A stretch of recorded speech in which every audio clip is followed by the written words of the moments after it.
కుమారుడైన యేసేపును ఒక పురుషుడు ప్రదానం చేయబడిన కన్యక వద్దకు దేవుని చేత పంపబడేది. ఆ కన్యక పేరు మరియ. దయాప్రాప్తి వల్ల నీకు శుభము, ప్రభువు నీకు తోడై ఉన్నాడు. ఆమె ఆ మాటకు బహుగా తొందరపడి ఈ శుభవచనము ఏమిటని ఆలోచించుచుండెను. మరియా, భయపడకము, దేవుని వలన నీవు కృప పొందితివి. ఇదిగో నీవు గర్భము ధరించి కుమారుని కని ఆయనకు యేసు అని పేరు పెట్టెదవు. ఆయన గొప్పవాడు, సర్వోన్నతుడైన కుమారునబడును.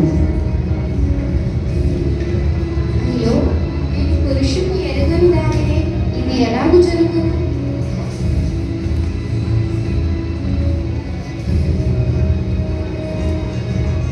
పరిశుద్ధాత్మ నీ మీదికి వచ్చెను, సర్వోన్నతుని శక్తి నేను కమ్మకులను గనుక పుట్టిన శిశువు పరిశుద్ధుడై దేవుని కుమారుడు అనబడను.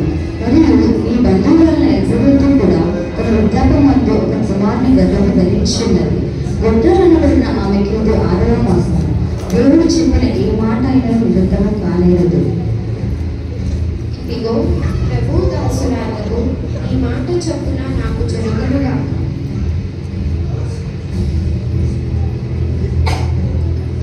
మరియా జకర్యా ఇంటిలో ప్రవేశించి ఆ దినమునందు మరియా లేచి యూదయ ప్రదేశంలోని కొండసీమల ఊరికి త్వరగా వెళ్ళెను.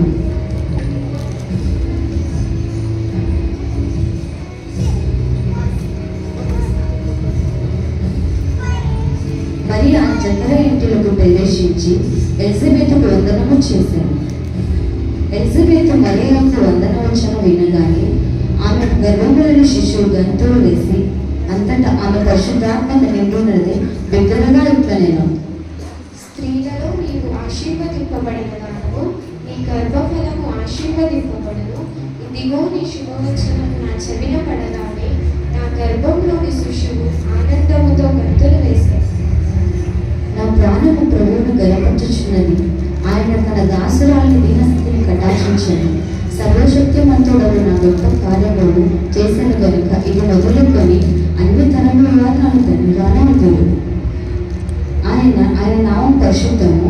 ఆయనకు భయపడే వారందరి మీద ఆయన కనికరము తరతరములు ఉండును. మరియా ఇంచుమించు 3 నెలలు ఆమెతో కూడా ఉండి పిమ్మట తన ఇంటికి తిరిగి వెళ్ళాను.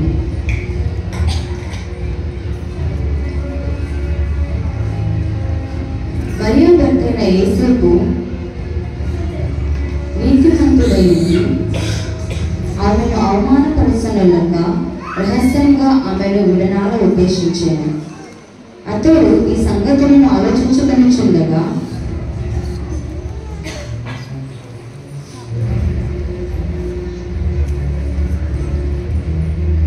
ప్రభువు దూత స్వప్నముతో అతనికి ప్రత్యక్షమైంది.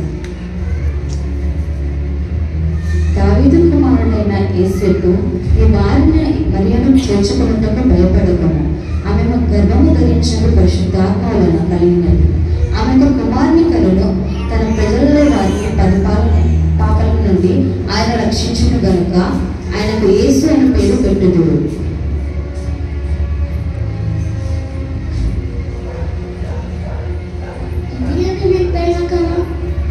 సందేహమే లేదు.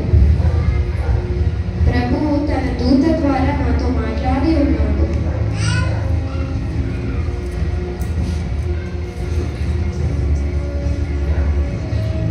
ఆ దినములలో సర్వోన్నత ప్రజాసంఘ రాయాలని కైసర్ అగస్త ఆజ్ఞ ఆయను.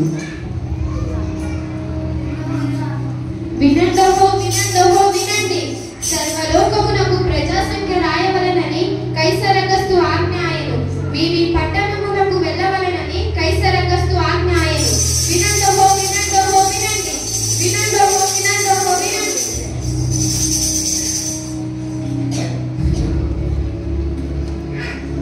యేసేపు దావీదు వంశంలో గోత్రములను పుట్టినవాడు గనుక తనకు భార్యను ప్రధానము చేయబడి గర్భవతి అయిన మరియతో కూడా ఆ సంఖ్యలో రాయబడుటకు గలిలయ నగరము నుండి యూదయలో బెత్లెహేము అనబడిన దావీదు ఊరికి వెళ్ళెను. వారు అక్కడ ఉన్నప్పుడు ఆమెకు ప్రసవ దినము నిండెను గనుక వారు స్థలము వెతకసాగిరి.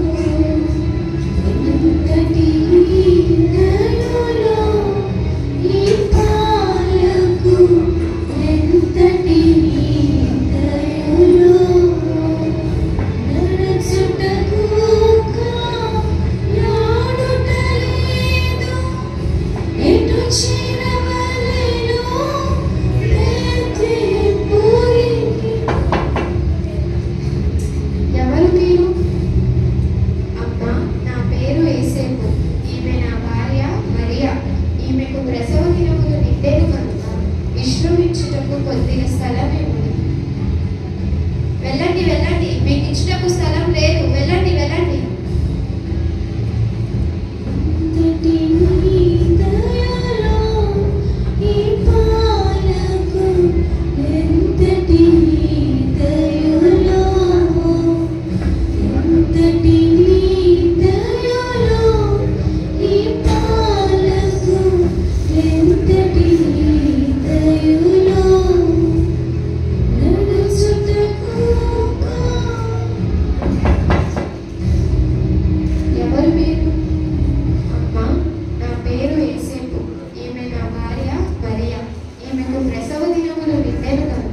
విశ్రమించటకు కొద్దిగా స్థలం ఇవ్వండి.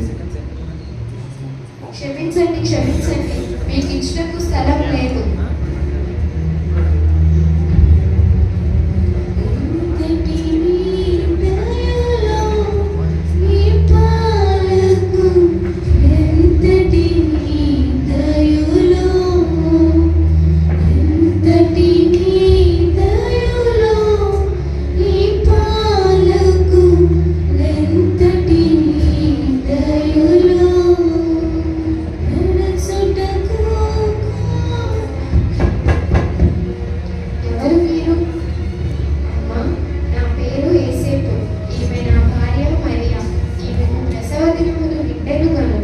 విశ్రమించుటకు కొద్దిగా స్థలం ఇవ్వండి.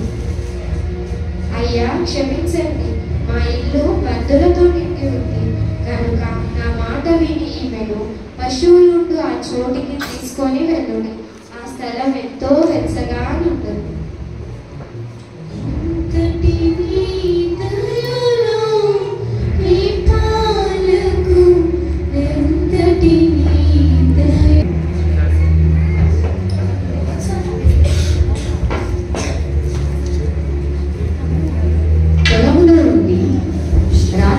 తమ మహిళను కాచుకొనుచుండగా ఇదిగో ప్రభువులంతా వారి దగ్గరకు వచ్చి నిలిచాను.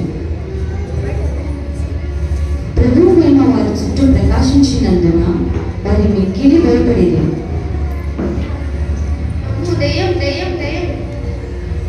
భయపడుకుని ఇదిగో జనులందరికీ కలగబోయే మహా సంతోషకర వర్తమానము నేను మీకు తెలియజేయుచున్నాను.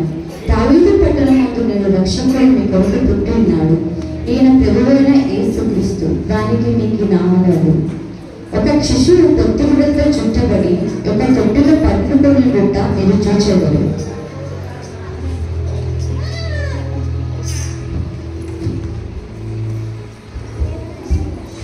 మన కొరకు రక్షకుడు పుట్టాడంట.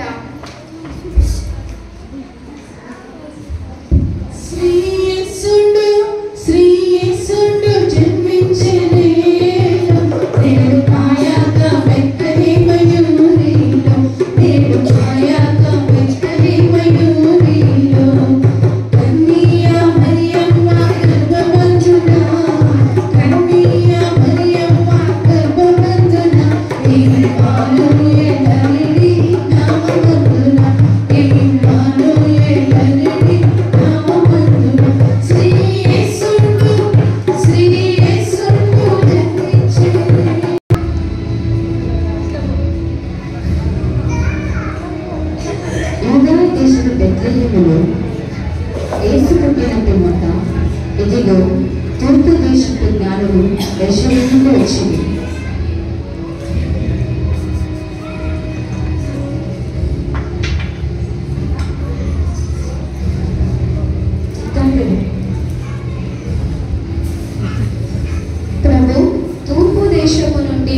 జ్ఞానులు మిమ్మల్ని చూడాలని వచ్చి ఉన్నాను ప్రభు. వారిని ప్రవేశపెట్టండి. చిత్తం ప్రభు.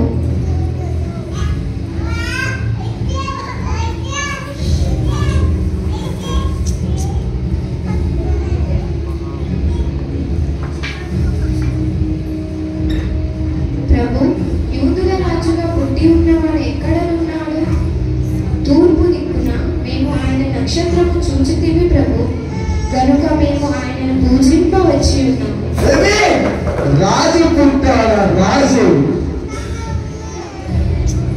నేనే రాజును, నాకంటే వేరొక రాజు నేనే లేడు.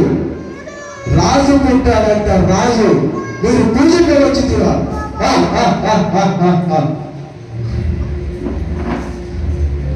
ఎవరక్కడ?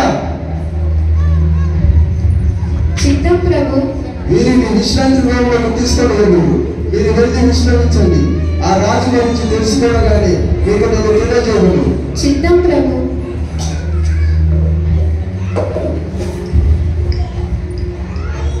హేరోదు రాజు ఈ సంగతి విన్నప్పుడు అతడును అతిథులు యెరూషలేము వారందరూ కలవరపడిరి.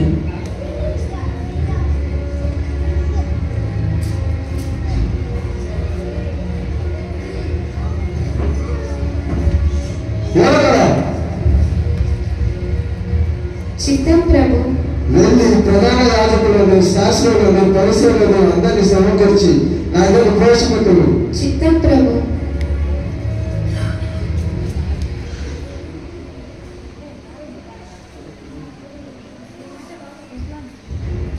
చిత్తం ప్రభు. క్రీస్తు ఎక్కడ పుట్టారు? ప్రభు, యూదయ బెత్లెహేములోనే ప్రభు. ఏలయనగా యూదా దేశపు బెత్లెహేమ, నీవు యూదా ప్రధానులలో ఎంత మాత్రము అల్పమైన దానము కాదు. ఇశ్రాయేలీయులను తన ప్రజలను పరిపాలించు అధిపతి నీలో నుండే వచ్చునని రాయబడి ఉన్నది ప్రభు.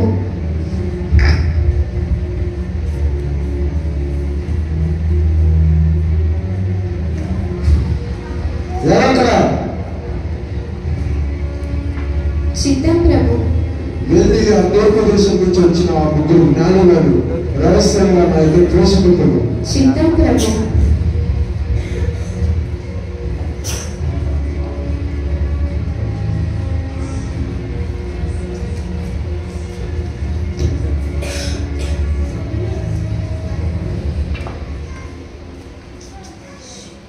చిత్తం ప్రభు. ఆ శిశువు పుట్టినది బెత్లెహేములోనే. మీరు వెళ్ళి ఆ శిశువు విషయమై జాగ్రత్తగా విచారించి తెలుసుకునగానే నేరుగా వచ్చి ఆయనను పూజించినట్లు నాకు వర్తమానం తండి.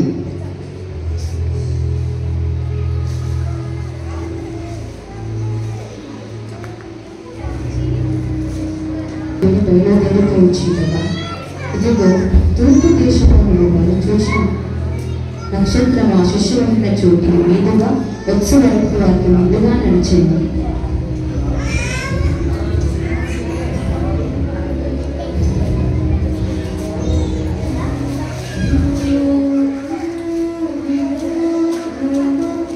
నక్షత్రమా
సుకాంతి దీపమా పుట్టెను ఈ రాజు యూదయలో పుట్టెను ఈ రాజు యూదయలో వినోదమా నక్షత్రమా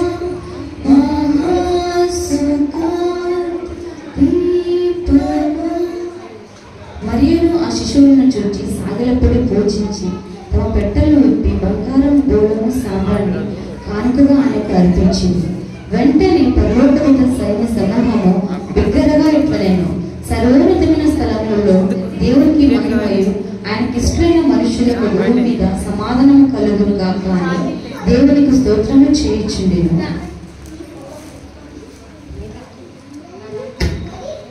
Sri Vishnu